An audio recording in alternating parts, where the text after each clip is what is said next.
is part 2 in a 2-part episode of using AI in education.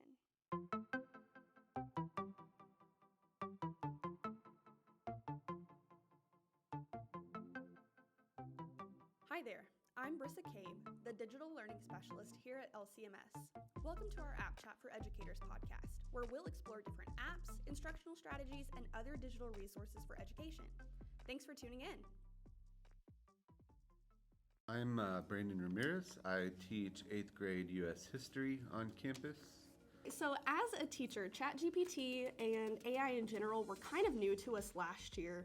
What were your initial thoughts on those tools? Initially, my thoughts were that it was cool, but I didn't see myself using it.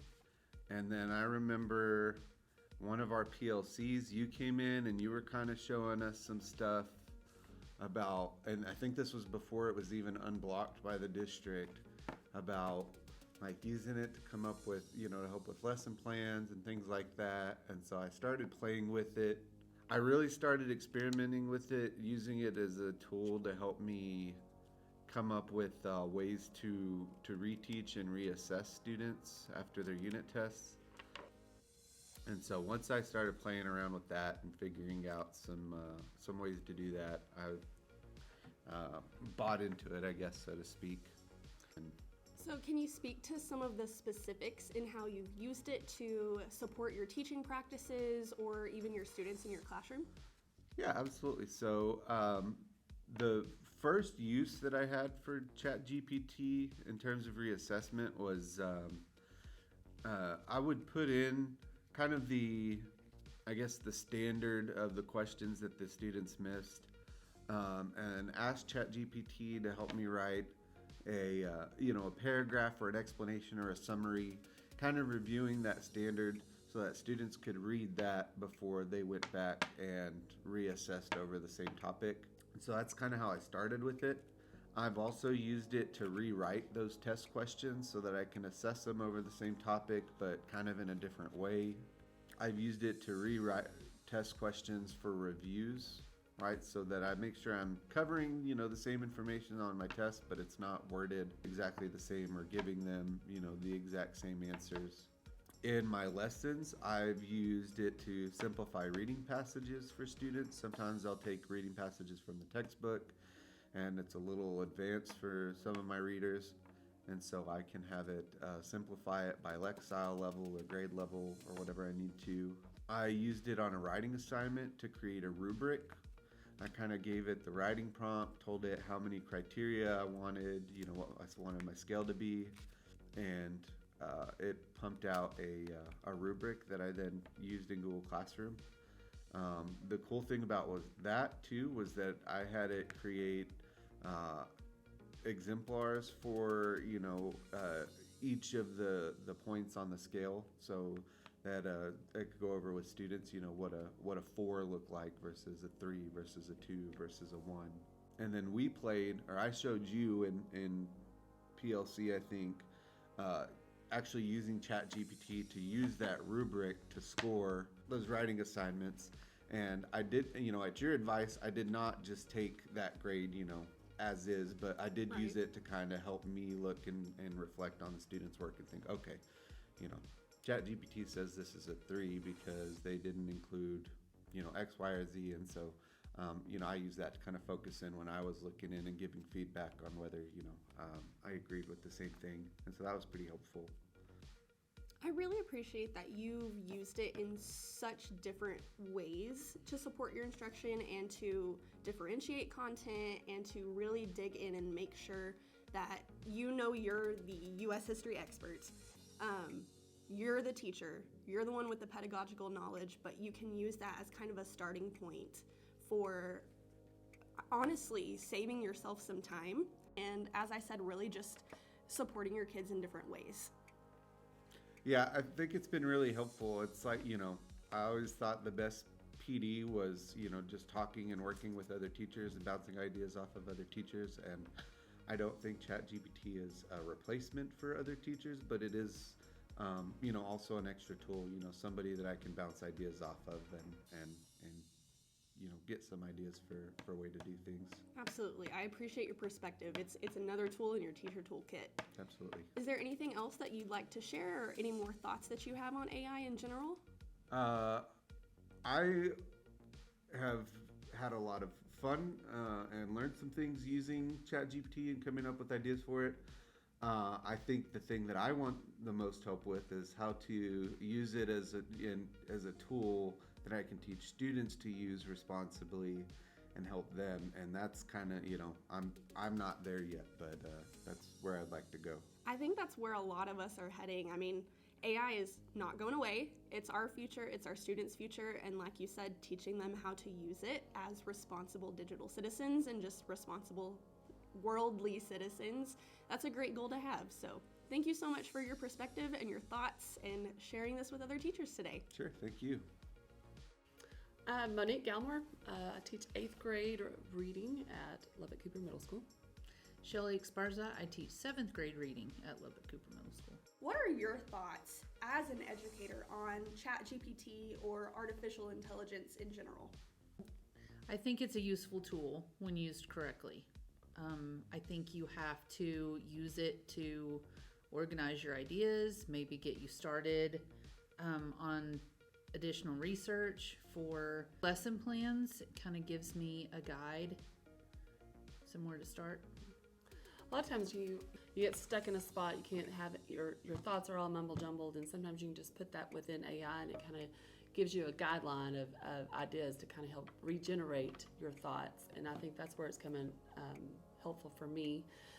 In my classroom, when I'm looking for specific lesson plans, I can put in, like we're fixing to do poetry, and I was looking for how I can incorporate kids choosing a song to do their portion and what type of activities could go with it.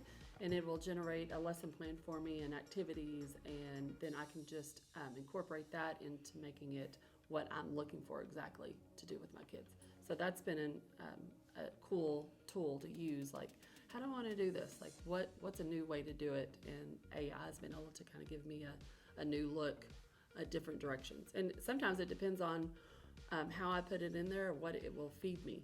Like, it's not the same thing every single time I put it in there. So that's interesting. It's important to understand that the prompt you give it, like as specific as you are, as many details as you can give, will get you a better response, Yes. a better product from it. And I appreciate that y'all both are basically going that same direction. It's a starting point. It's something that is not doing the work for you, but Right. it's giving you that inspiration. It's giving you that extra supplemental stuff that makes your teaching great. Is there any other specific ways that y'all use it, whether in the classroom or personally? Just for my grad school stuff, it's been very, very helpful.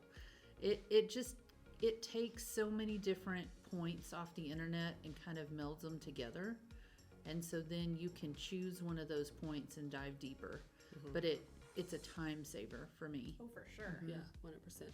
And I like that too. Like, it'll give you these bullet points, and then you're like, ooh, I really like that one. And then you can go in and you can Google it and look at it and find exactly what you like out of that whatever you had looked at. And that's what I like is it gives you all these ideas. And then once you see that, you're like, oh, I didn't think about that. And you can go in and look at it and have all that information that whatever you Google to do. So, yeah.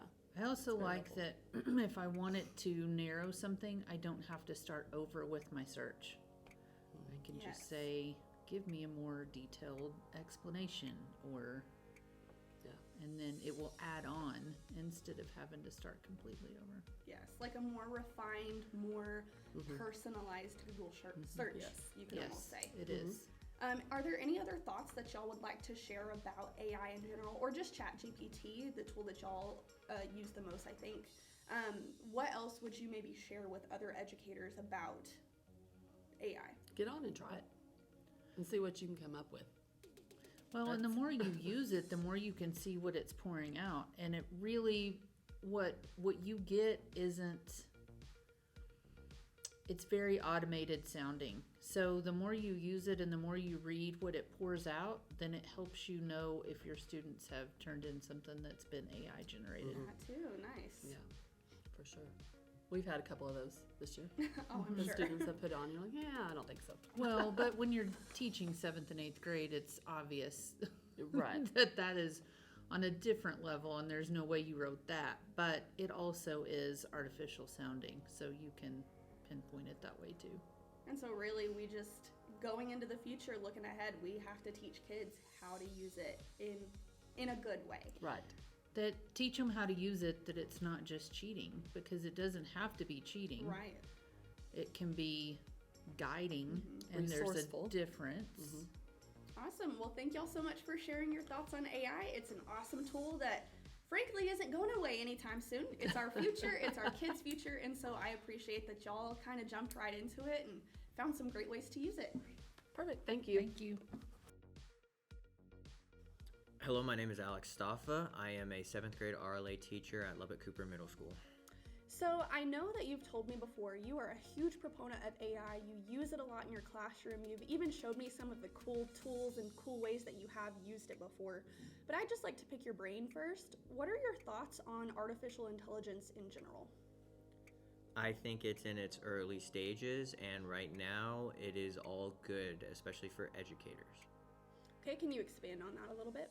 So as far as the world stage is concerned, there may be some problems in the future, but for educators, it is an extension of ourselves right now. So it allows us to write faster, complete our thoughts, expand on our lesson plans, grade, all sorts of amazing things. So right now, it's basically too mundane and quote-unquote stupid to actually have any negative effects.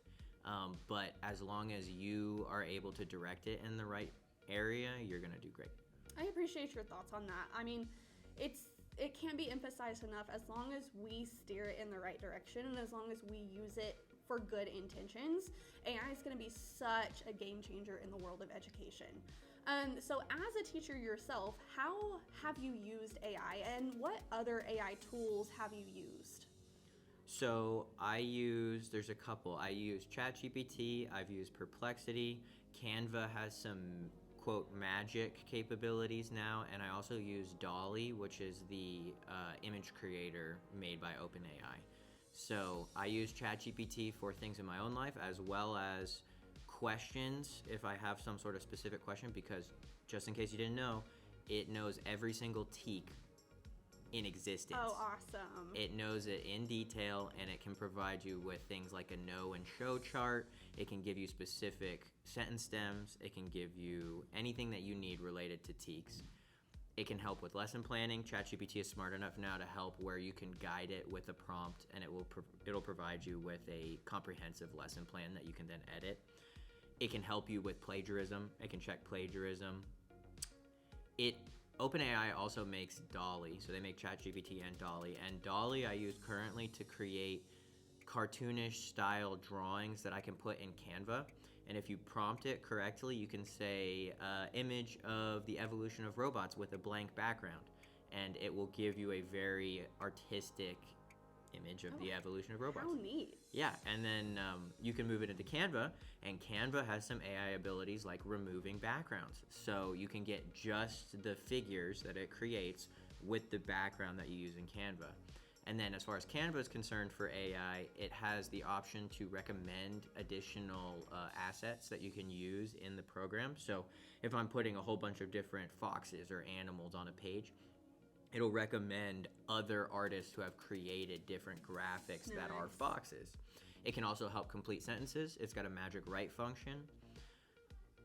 And yeah, there's one other actually, which is implemented in Gmail now and should be implemented for everybody, which is also a writing helper. So if you're starting an email and you're not sure where to go, there's a function built in that's similar where Magic Write basically will complete your thought.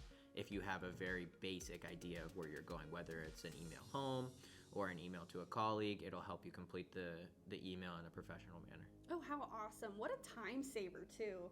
Like, Absolutely. that sounds like such a great tool, all of the ways that you use it for your own productivity. And as I said, really just saving you some time. Now, I do appreciate that you mentioned that once you get the products from the prompts that you type into AI, there are some things that you have to tweak and check because ultimately you are the expert. You're the one with the content knowledge. You're the one with the pedagogical knowledge. And so you ultimately are the one who has to go back and say, all right, this is exactly what I need. Let me tweak it a little bit. And so it sounds like ChatGPT and all the other AI tools you use are great starting points. Absolutely. It's called hallucinations for these large language models. Basically, they're so well designed to like predict the next word in a sentence that they'll just come up with things that won't actually make sense, and it's called a hallucination. So you do have to double check everything that you use from them. Also, things like Dolly, if you want it to write out words, it can't spell. So it creates some very hilarious combinations of the English language that are absolutely not suited for RLA. Gotcha. So grammatically incorrect to the 9th degree. That could be some stuff that you go back and have your kids look at and be like, okay, what's wrong with this picture? Exactly. Yep. So always use those things as a learning opportunity. I love it. Yeah.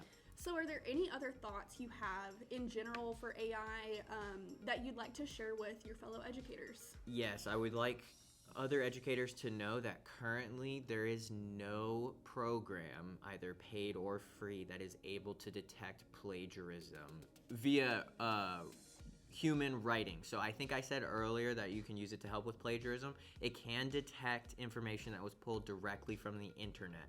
But if a student is using a ChatGPT or a large language model to write their essay, it is at the point where there isn't proper plagiarism checkers yet. So I just want everybody to be careful when you accuse children of using ChatGPT for their writing, because there's no actual way to prove it yet. And there is one way that you can do it, which is to just ask them about a specific section in the story and have them expand on it, because if they didn't write it, they won't know what they said. But other than that, it's not great for being able to check plagiarism yet. So I don't know if that will ever become a thing or not. Ultimately, too, we as teachers have to know our kids and Absolutely. know their capabilities and know, okay, is that something that Right. this child would write? Right. Or is this something that they might write when they're a senior in college? Exactly. If it's at a collegiate level, probably not written by the student. Anything else you'd like to share? Just, I hope that everybody is getting acquainted with AI and all of this in general, because it's absolutely not going anywhere. Absolutely. And it's just another tool in our toolkit to help our students. AI, whether we use it currently or not, is our future. It's our students' future. It's just something that we all have to learn how to use, as you said earlier, in the right ways and for the right reasons. So I appreciate you having this conversation with me today, because I know you make such great use of all the AI tools that we have available to us. Thank you. Now, again, we want to stress it's really important for all of us to understand responsible use of AI. Just like we wouldn't want our students using it to do their work for them, we want to make sure that we as educators aren't either. We're the content experts, we're the ones that provide the human element, but AI tools can be used in so many great ways to support teaching and level up education. Listeners, stay tuned in the coming weeks for more AppChats with other LCMS educators. Thanks for tuning in. Until next time.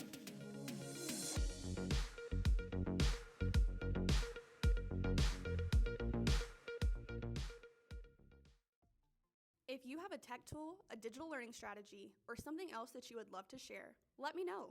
I would love to have an app chat with you.